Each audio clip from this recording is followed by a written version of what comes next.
Aşağı yeri var bunun. Mən ora neçə yazmışam ki? 5 manat. 5 burada. 5 burada, 5 burada. Bildim də, deyirəm 5 manatda aşağı yeri var. Yəni bu aşağıdır da elə.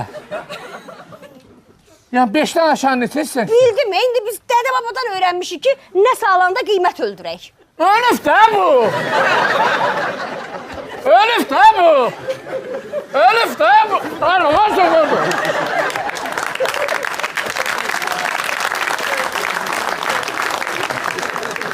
Hadi sən Allah məni peşman eləmə. Sən Allah məni peşman eləmə. Billəmi, 5 manatdan od qiyməti nədir? Od qiyməti nədir? Nə od qiymətin adam? Bunlar. Sən də mənə od qoyma. Ay qardaş, nə varsın? Ha, sən sən o uşaqlar gözüm qalıb, onu bir də mənə ola. Harada buksur qoşursan?